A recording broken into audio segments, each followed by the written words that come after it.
Hello everyone, welcome to a online solution. मैं हूं अशफाक। कैसे हो आप लोग? तो आज आपके लाइफ में बहुत इंपॉर्टेंट यहाँ पे सवाल, और मैं सोच रहा हूँ कि लेसन बाय लेसन जो इम्पोर्टेंट क्वेश्चन है उसका गेस मैं आपको प्रोवाइड कर दूं, जो इम्पोर्टेंट क्वेश्चन है। तो चलिए स्टार्ट करते हैं वीडियो को, सोच लेकर आकर तक देखना। ओके, बहुत इंपॉर्टेंट यहाँ पे होने वाला है। सबसे पहले सवाल, ये तो मैं बताया था आपको कि ये बहुत इंपॉर्टेंट सवाल है, सिद्ध करने वाला, ठीक है। और मैं आपको एक बार फिर से बता देता हूँ इसको, ताकि फिर याद दहानी हो जाए आपको, आपके माइंड में रिविजन हो जाए। तो सिंपल सा सवाल, यहाँ पे बहुत बड़ा सवाल पूछा गया ये वाला। सिद्ध करें कि 5 माइनस रूट 3 एक अपरिमेय संख्या है। तो जब भी सवाल आ जाए तो आपको पता क्या करना है, पहले करना है माना कि इसको मान लेना 5 माइनस रूट 3 एक परिमेय संख्या है, ठीक है। मान लिए माना कि 5 माइनस रूट 3 क्या है, एक परिमेय संख्या है। अब देखिए क्या करते हैं, तो जब परिमेय संख्या माने तो इसलिए क्या हो जाएगा, 5 माइनस रूट 3 जो होगा वो पी बटे क्यू के बराबर होगा, है ना। पी बटे क्यू के रूप में, क्योंकि परिमेय संख्या जब भी होता है तो पी बटे क्यू के रूप में बराबर ही होता ही है, ठीक है। अब मैं क्या करता हूँ ना, तो चाहे तो इसमें आप इधर चाहे तो लिख सकते हैं क्यू नॉट इक्वल टू 0, है ना। जहाँ क्यू 0 के बराबर नहीं रहेगा तब ये परिमेय संख्या होता है। आप क्या करते हैं, क्रॉस गुना करते हैं, या तो आप क्रॉस गुना मत कीजिए, इस रूट 3 को इधर भेज देंगे, रूट 3 को इधर भेजते हैं तो 5 हो जाएगा बराबर पी बाई क्यू। अब माइनस है ना, तो क्या बन जाएगा, प्लस रूट 3। तो उल्टा आप ऐसा करें, ये नहीं 5 को इधर भेजें, ठीक है। तो माइनस रूट 3 ऐसे रहने देते हैं, पी बाई क्यू, क्योंकि पी बाई क्यू क्या है, परिमेय संख्या है, और 5 जो है 5 ही परिमेय संख्या, और रूट 3 क्या है, एक्चुअली रूट 3 एक अपरिमेय संख्या है। तो 5 को उधर भेज देते हैं, तो 5 क्या बनेगा, माइनस में जाके बनेगा। अब इसको चाहो तो हल कर लो, नहीं तो फिर ऐसे ही रहने दो, कोई दिक्कत नहीं। देखो क्यू एलसीएम ले लीजिए, तो पी माइनस 5 क्यू हो गया, बस। अब देखिए ये क्या है, ये रूट 3 क्या है, अपरिमेय संख्या है, और पी बाई क्यू तो परिमेय संख्या है। तो परिमेय संख्या, जाहिर सी बात, परिमेय संख्या जो है तो जाहिर सी बात जो मिल के बना परिमेय संख्या से मिल के बना होगा, ठीक है। और ये 5 क्यू भी क्या है, परिमेय संख्या। तो ये पूरा क्या है, ये पूरा परिमेय संख्या हो गया, और ये क्या हो गया, अपरिमेय संख्या हो गया। तो लिखेंगे चूंकि माइनस रूट 3 एक अपरिमेय संख्या है, तथा ये क्या है, P minus 5 Q by Q एक, ये परिमेय संख्या है, एक परिमेय संख्या है, ठीक है। तो अब तो हम क्या जानते हैं,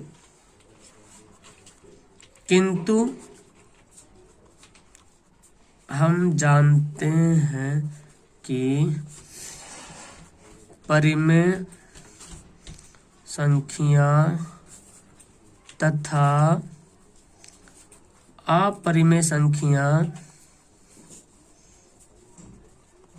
आपस में बराबर नहीं होता है, ठीक है। ये जानते हैं ना, परिमेय संख्या अपरिमेय संख्या आपस में बराबर नहीं होता है, लेकिन यहाँ पे बोल रहा बराबर है। तो ये तो वादा के खिलाफ हो गया ना, कि ये तो जो रूल के खिलाफ हो गया, होता नहीं। तो अतः हमारा मानना गलत हुआ, ठीक है। तो अतः 5 माइनस रूट 3 एक अपरिमेय संख्या है। क्लियर है, यही आपको प्रूव करना था, ठीक है। चलिए आगे सॉल्व करते हैं। देखिए ध्यान समझिए, देखिए रूट 3 को मैं बताता हूँ, बहुत बार पूछा गया है। रूट 2 भी, इसके अपने रूट 2 भी हो सकता है, रूट 5 भी हो सकता है। रूट 3 को सिद्ध करना है कि परिमेय संख्या, सिद्ध करें कि रूट 3 एक अपरिमेय संख्या है। तो चलिए हल करते हैं यहाँ पे। तो क्या करना आपको पता है, पहले माना कि रूट 3 एक परिमेय संख्या। आपको क्या मानना है, रूट 3 को जो है परिमेय संख्या मानना है। जब परिमेय संख्या मान लिए है तो इसका मतलब ये हो गया, इसलिए रूट 3 बराबर क्या हो जाएगा, पी बाई क्यू, ठीक है।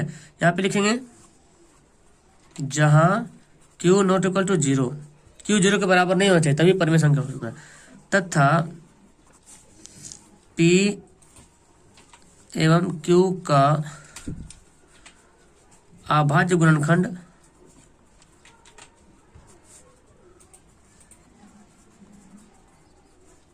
P और Q का गुणनखंड कितना होगा?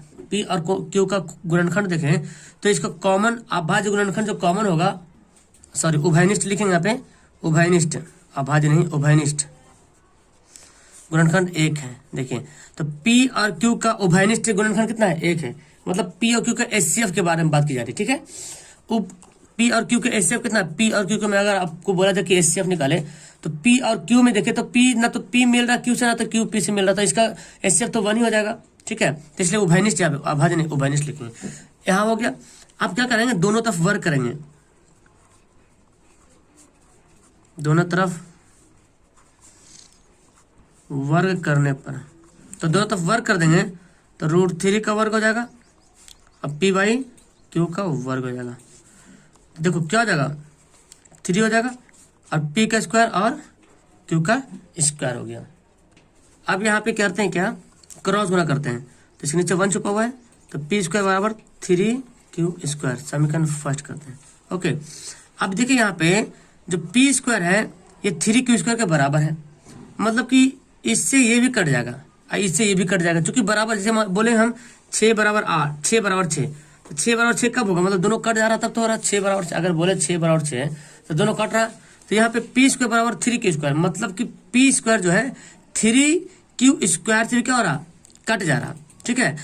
तो जब 3Q स्क्वायर से कटा, जैसे कि अगर मैं बोलूँ 6 से बराबर है 2 गुना 3 से, ठीक है, तो 6 से तो दोनों के बराबर है, रियल में बराबर है, तो ये पूरे से कट रहा है 6, है ना, 3 दूना 6 से भी कट रहा, और कहीं ना कहीं 2 से भी कट रहा, और कहीं ना कहीं 3 से भी कट रहा।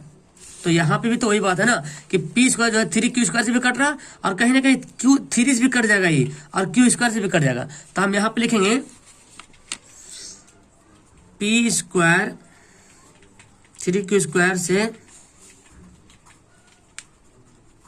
विभाजित है, एवं P स्क्वायर जो है 3 से भी, है ना, 3 से भी विभाजित है। तो दोनों से हो गया, 3Q स्क्वायर से भी विभाजित है और 3 से भी क्या है? विभाजित है। अब क्या करते हैं? यहाँ पे तो विभाजित कर लें, अब हमको यहाँ पे कुछ और वैल्यू पुट करना पड़ेगा। अब यहाँ पे लिखते हैं, अब माना कि अब P स्क्वायर बराबर कुछ मान लीजिए, 3 वाला दे रहा ना, तो 3 ही मानेंगे, और यहाँ पे कुछ M N R कुछ ही मान लो, इतना मान लीजिए। P स्क्वायर P बराबर इतना मानेंगे, तो फिर दोनों तरफ वर्ग करेंगे,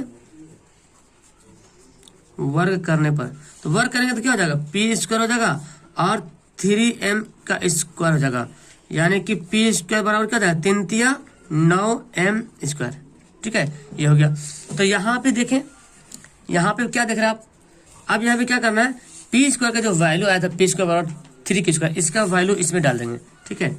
तो क्या लेंगे? 3Q स्क्वायर बराबर 9M स्क्वायर, 3 तिया 9 कट जाएगा, तो क्या बचा? Q स्क्वायर बराबर 3M स्क्वायर, है ना, Q स्क्वायर बराबर 3M square.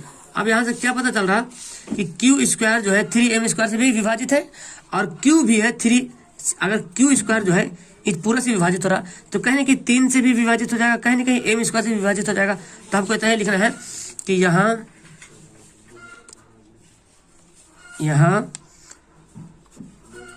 Q square 3M square से, okay, Q square 3M square से विभाजित है, ठीक है। तो P स्क्वायर जो है 3M स्क्वायर से विभाजित है, इसलिए Q स्क्वायर भी 3 से विभाजित होगा। तो अब यहाँ का P का वैल्यू यहाँ पे समीकरण सेकंड करते हैं, P का value P square 3Q square आ गया, और यहाँ पे भी Q स्क्वायर बराबर 3M स्क्वायर। P जो है P स्क्वायर जो है 3 से विभाजित हो रहा, और यहाँ Q स्क्वायर 3 से विभाजित हो रहा, मतलब P और Q का अगर HCF देखा जाए 3 से विभाजित होने का मतलब P का एक ऐसा गुणनखंड हो जो 3 आ रहा उसमें, ठीक है। Q स्क्वायर से विभाजित हो रहा 3, Q स्क्वायर जो है 3 से विभाजित हो रहा, मतलब हुआ कि Q स्क्वायर का एक ऐसा गुणनखंड है जिसमें 3 आ रहा। तो अगर इन दोनों का अगर HCF लिया जाए तो कितना आ जाएगा? 3 आ जाएगा। तो लिखेंगे यहाँ P तथा Q का HCF बराबर 3। लेकिन हमने तो माना था उभयनिष्ठ गुणनखंड जो था HCF हमारा 1 आ रहा था, और यहाँ क्या है 3 आया। तो क्या करेंगे, अतः हमारा मानना गलत हुआ, क्योंकि हम क्या माने थे, हम माने थे HCF 1 और यहाँ आ रहा 3, तो 1 के रुपये आता तब ना सही होता, तो 1 तो आने रहा, अतः हमारा मानना गलत हुआ, है ना। अतः क्या है, √3 एक अपरिमेय संख्या है ना। √3 एक अपरिमेय संख्या है, इतना लिख दिया चलेगा। देखिए इसको बनाइए तो समझ में आ गया ये वाला। अब देखो √3 रहे, √2 रहे, √5 रहे, इस तरह से आपको बना देना है, ठीक है, सिंपल तरीके से जिस तरह मैं बताया हूँ आपको। चलिए इसको मैं सॉल्यूशन करता हूँ। यहाँ पे बोला 2 - 4 7 और इसके ऊपर बार दिया हुआ है, P/Q के रूप में लिखना है, ठीक है। तो मैं क्या करता हूँ, यहाँ पे मान लेते हैं, माना कि x बराबर 2.47 ये बार है। हम इसको कैसे लिख सकते हैं, ये 2 7 मतलब समझ रहे हैं ना, 2 4 7 4 7 4 7 ये बार बार रिपीट हो रहा है ना। इसको क्या करेंगे, समीकरण फर्स्ट करेंगे। ओके, समीकरण क्या हो गया हमारा, फर्स्ट हो गया। अब क्या करते हैं, देखो यहाँ पे ध्यान से देखें, कितना संख्या के ऊपर बार है, 2 संख्या के ऊपर बार है। तो जब 2 संख्या के ऊपर बार रहेगा ना, तो 1 पर पावर 2 0 मतलब 100 से गुना करना पड़ेगा। अगर एक संख्या मतलब जैसे 2.4 देता, खाली सिर्फ एक ना 2.4 पे पावर बार देता, तो आपको पता 10 से गुना करना पड़ता, क्योंकि एक ही जीरो से गुना करेंगे। तो यहाँ पे हमको 2 जीरो से गुना करना पड़ेगा। 2 जीरो बोले तो 100, 3 जीरो बोले तो 1000, 1 जीरो बोले तो 10। तो यहाँ पे क्या लिखेंगे, 100 से दोनों तरफ गुना करने पर, दोनों तरफ 100 से गुना करते हैं, गुना करने कितना हो जाएगा, 100 100 हो जाएगा। इसको गुना करेंगे तो देखो हम यहीं से इतनी दूर लेते हैं फिलहाल। अब बताइए, यहाँ पे मैं यहाँ पे रफ करता हूँ, ठीक है। 2.47 इसको हम गुना करेंगे 100 से, ठीक है, गुना कर दे, ये पॉइंट से कटेगा, 2 जीरो आ जाएगा, कितना आ गया 247 आ गया। तो 247 आ गया, तो गुना करेंगे तो 247 आ गया। बाकी ये तो पूरा बच गया ना इधर पॉइंट वाला, तो यहाँ पे क्या करेंगे, पॉइंट दो 4 7 4 7 4 7 ऐसे ऐसे बढ़ते जा रहा, समीकरण सेकंड हो गया। तो आप क्या करेंगे, इसको इससे आपस में क्या करेंगे, घटा देंगे। लिखते हैं समीकरण सेकंड माइनस फर्स्ट से। तो देखिए इसको इससे घटाइए, 100 x में से 1 x से घटेगा, 100 x में से 1 x से घटेगा, कितना बचेगा 99x बचेगा, ठीक है। और यहाँ देखिए इस टोटल में से इसको घटाइए, तो जो पॉइंट के बाद दिख रहा है 4 7 4 7 4 7, यहाँ पॉइंट के बाद 4 7 4 7 कहाँ तक है, एकदम अनंत तक है। तो इसको इससे घटा देंगे, क्या हो जाएगा, 0 बचेगा। जाहिर सी बात है, जब पॉइंट 4 7 4 7 4 7 बार बार है, यहाँ भी 0.7 बार बार है, तो इसको इससे क्या करेंगे, माइनस कर देंगे। अब देखो 247 बचा और 2 बचा, तो 247 में 2 घटेगा तो क्या बचेगा 245, और पॉइंट के बाद 0 का कोई वैल्यू नहीं रहता है। तो यहाँ पे 99 x बराबर हो गया 245, और x बराबर क्या हो जाएगा 245/99, ये क्या हो जाएगा आपका आंसर हो जाएगा। सवाल नंबर 4 को ये मिस्टेक हो गया था, सवाल नंबर 4 बनाते हैं 236 को। तो 236 का क्या करना है, HCF बोला ना गुणनखंड विधि से, तो 2 से करेंगे, 2 एकम 2 और 2 छक 12 2 8 16, ठीक है। फिर 2 से काटते हैं, 2 8 16 2 चौक 8, चलो फिर 2 से काटते हैं, तो 42 2 चौक 8 2 दूना 4, फिर काटेंगे कितना से, अब तो 21 आ गया, तो 2 से काटे 21 दूना 42, और क्या कर सकते हैं इसको 3 7 21। अब हमको क्या करना, चौगुन का भी निकालना, चूंकि अभाज्य गुणनखंड विधि से निकालना हमको मासा और लासा। तो चौगुन को काटेंगे कितना जगह, 2 दूना 4 2 7 14, 3 9 27, 3 एकम 3 3 9, ठीक है, यहाँ पे हो गया।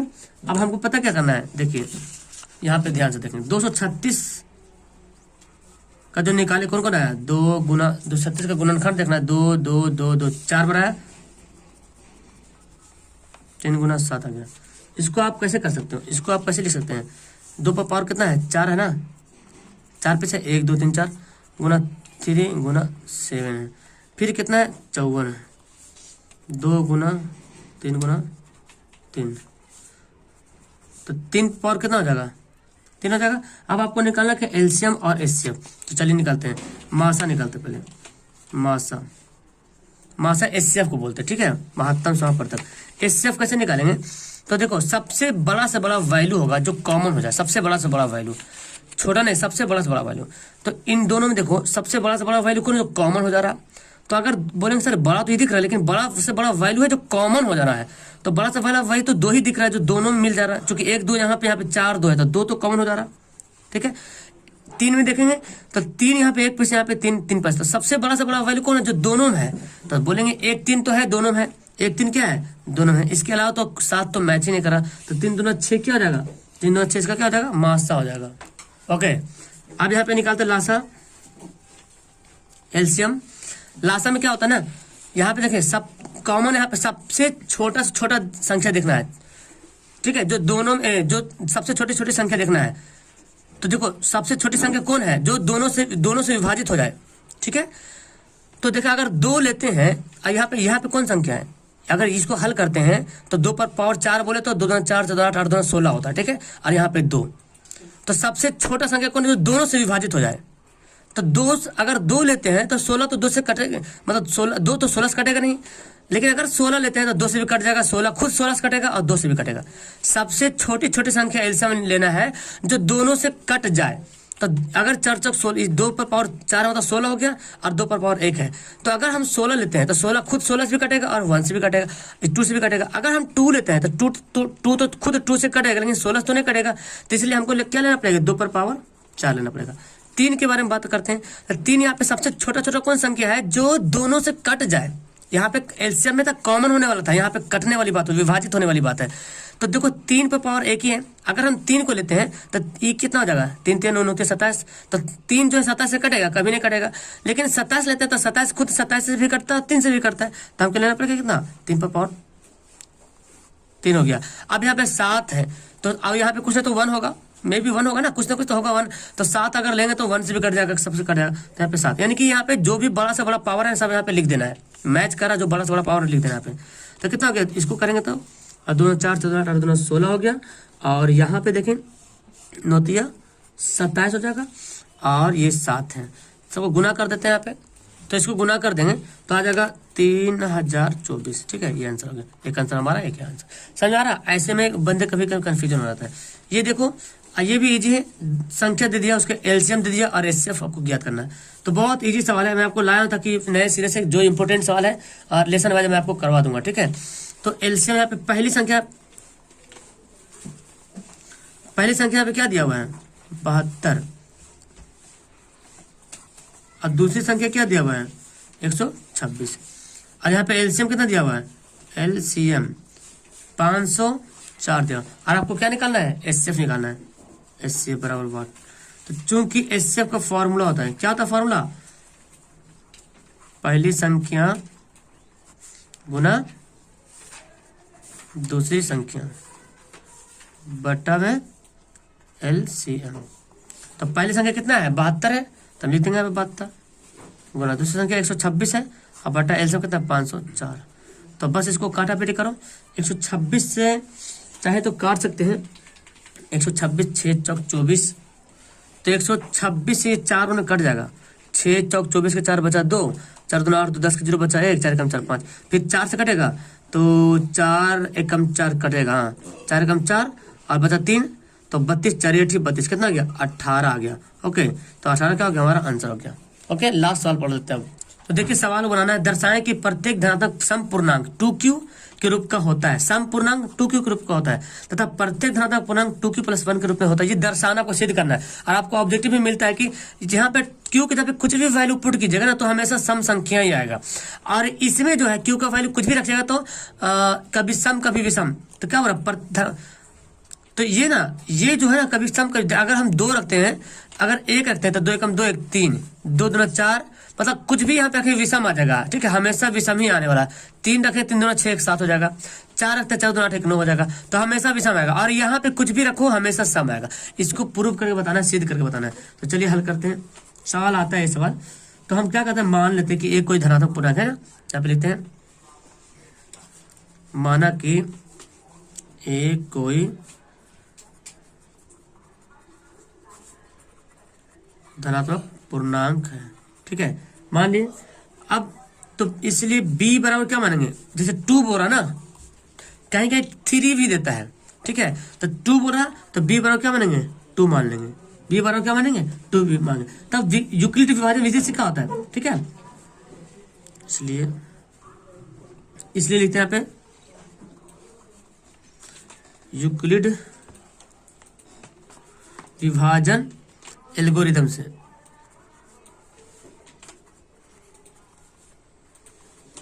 क्या होता है यूक्लिड विभाजन एल्गोरिथम से क्या होता है, ए बराबर क्या होता है 2q प्लस आर होता है ना।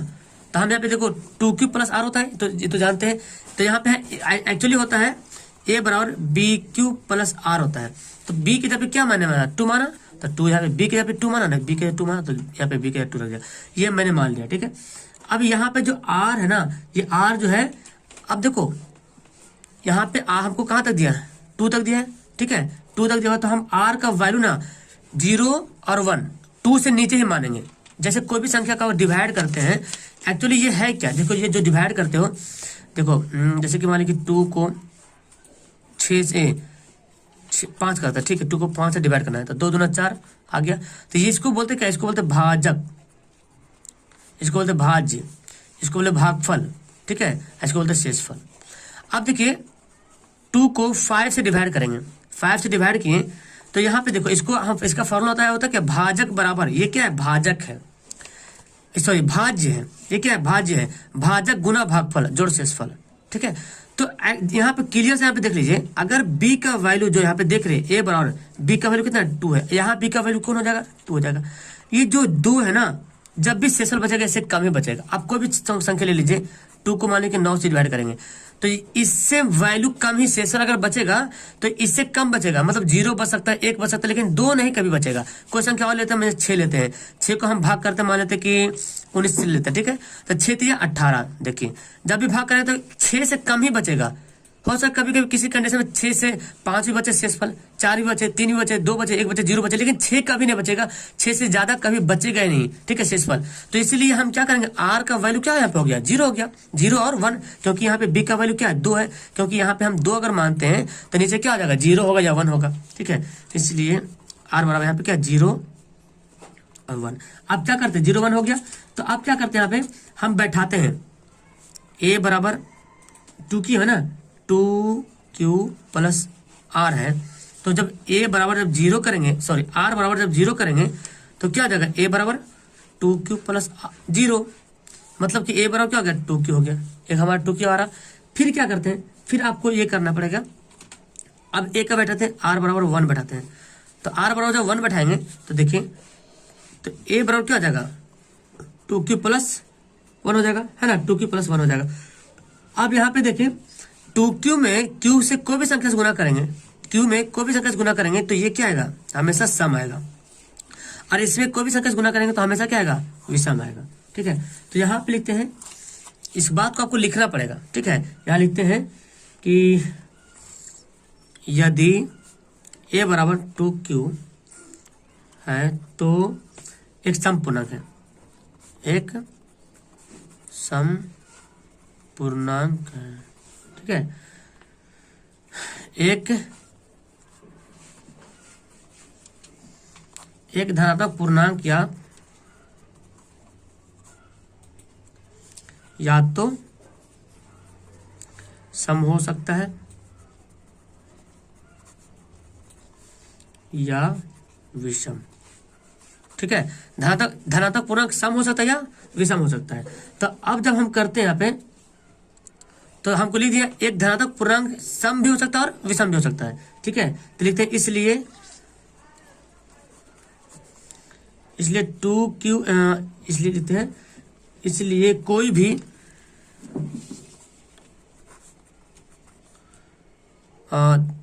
विषम पूर्णांक 2q प्लस 1 के रूप का होगा। कोई भी विषम पूर्णांक होगा ना तो 2q प्लस 1 के ही रूप का होगा, ठीक है, 2q प्लस 1 के रूप में होगा। और जब सम पूर्णांक होगा तो 2q के रूप में होगा। जैसे आप q का वैल्यू कुछ भी पुट करेंगे यहाँ पे तो क्या आएगा, हमेशा सम आएगा। और यहाँ पे 2 का वैल्यू कुछ भी पुट करेंगे तो क्या आएगा, विषम आएगा। यही बात को आपको लिखना था इसको, ठीक है। और यहाँ पे आपको बताना था कि अगर इसको एल्गोरिदम से हमको बनाना पड़ेगा, क्योंकि हम एल्गोरिदम वाला जानते हैं, हमारा सिलेबस में एल्गोरिदम दिया हुआ है, इसलिए हम एल्गोरिदम का यहाँ पे यूज किए। तो क्या आ रहा, शेषफल हमारा तो 0 1 ही आएगा। अब इसको बैठा रहे तो एक तो 2q आ रहा, एक 2q प्लस 1 आ रहा। जो a का वैल्यू, a कहाँ पे होता है, जो बीच वाला होता है। जैसे कि देखिए अगर ये है ना, तो इसको हम बीच में रखते हैं, यानी कि भाज्य, क्या भाज्य।